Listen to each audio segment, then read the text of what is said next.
Welcome, fellow your pothead Joe Pop Putty Man here, and today we are talking about some serious and dark subjects that will not be like any other review. So with that, viewer discretion is advised. Also, I will not spoil anything in this part of the review, but I will keep things cryptic to entice you and your interest in this movie. With that out of the way, I want to talk about the new movie Joker and why it's something that every adult should be aware of how dark this movie really is, and be prepared to take a psychological trip down one person's psychological stress and depression and changes. This movie is dark, and it is a hard R rating in my eyes. So, Joker is one of those movies that every adult Batman fan will love or hate based on how close they are to the lore. This movie breaks traditions in a way that is interesting to watch and consume to a climactic end that will make your jaw drop. Since movies like Deadpool and Blade have pushed the R rating, we only pushed that R rating for physical violence and cursing, but this movie takes the R rating to a whole other level. But for this Batman fan, I have wanted this portrayal to exist for a long time. As a fan, you must travel down the rabbit hole that is the Joker, and see for yourself why there is a buzz around this movie in so many ways, positively and negatively. Joaquin Phoenix's portrayal of Arthur Fleck is engaging and haunting in a way that will make me look slightly different at the Joker character, but in a way that we have never seen before, and the same way I always wanted him to be. It's haunting to me the emotions I feel with this character because of how we never had a common origin for any Joker, but at the same time, just isn't what it seems. But no matter how you look at it, Joaquin Phoenix knocked it out of the park. And I have theories on why he is who he is in this movie that I will establish later. Next, we have Robert De Niro as Murray Franklin. Now, think of him as a Johnny Carson type of character. He's a talk show host that Arthur Fleck has great admiration for and constantly wants to be a part of his world. Robert De Niro didn't have anything he had to take from the original graphic novel to portray this character, but honestly, I felt at times it seemed a bit exaggerated when it comes to this character. Honestly, De Niro is a great actor, but this isn't his best performance in my eyes. Next, we have Zazie Beetz, who plays Arthur Fleck's love interest, Sophie Dumont. Now, you may remember Zazie Beetz as Domino in the Deadpool 2 movie. Now, her character seems dim at best, but not by the acting by Zazie Beetz herself. It may be based on how her interaction with Arthur came to be in the long haul in this movie, and we have to look deep in her role on the character as the movie progresses. Now, keep in mind that this movie is one of that is dark and captivating, but for some seem like a push for something more of a lore of the Batman. Joker definitely deserves some praise, but is going to probably be split on how it's taken by fans as a cult following. Much like Clockwork Orange or Natural Born Killers, it has its own following that will exist and will be right down the same road for those fans of this movie. Love it or hate it, it is interesting either way and deserves at least one viewing to get the general idea of how you feel and how you will portray it. So the question is, do I like it? Oh, yes, I do.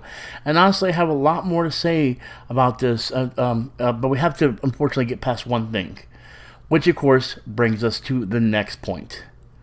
And that is spoiler warning, guys.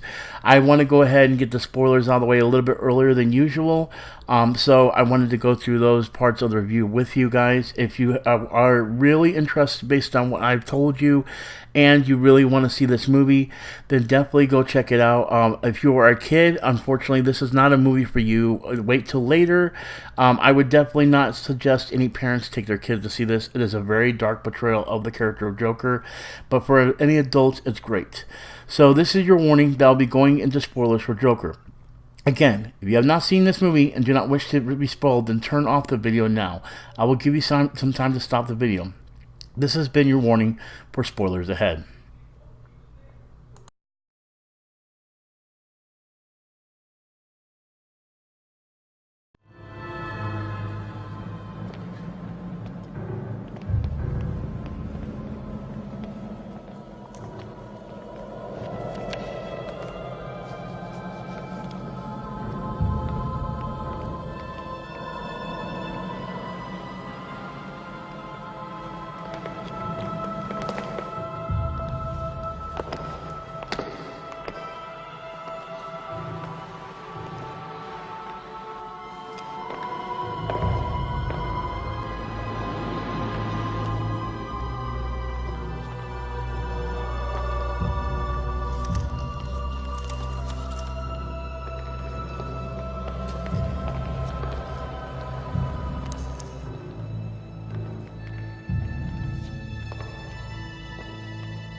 No matter what medium you first saw it, the death of Bruce Wayne's parents, Thomas and Martha Wayne, is iconic to the lore of Batman.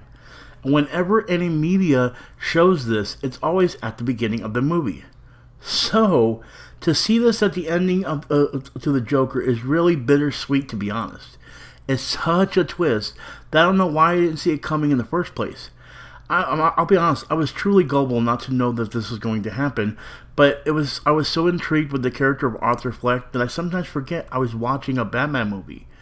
Which then brings me to something else I was interested in when it comes to this character.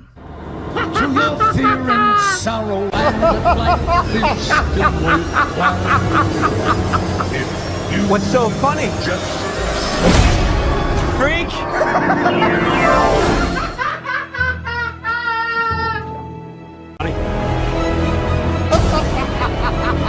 Is this a joke to you? Now, I'm going to be talking about something I'm going to have trouble saying, but next we're going to be talking about pseudobulbar effect, or PBA.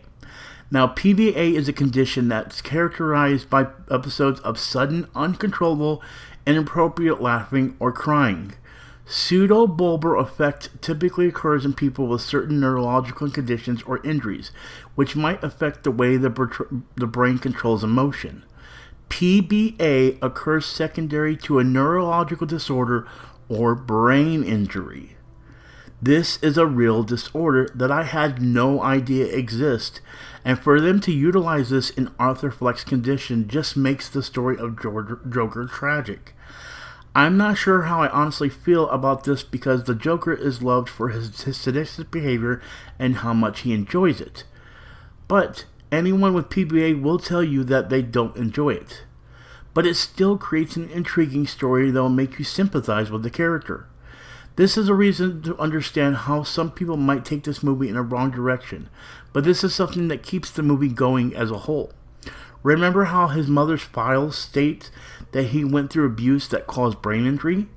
These are signs again for PBA and were set up properly in this film. Now, adding this movie to the lore of Batman as a whole is interesting because it doesn't glorify or change the original Joker in no way. I can picture in my head everything leading up to this movie. I can imagine how Bruce Wayne has a subconscious hate for clowns, and at the same time some young kid living a horrible life watches as the events of this movie unfold and inspires him to be the Heath Ledger Joker that we see in Christopher Nolan's films. It's a tragic portrayal of the Joker that in no way is canon, but would fit perfectly in my eyes to glorify the lore in so many tragic ways.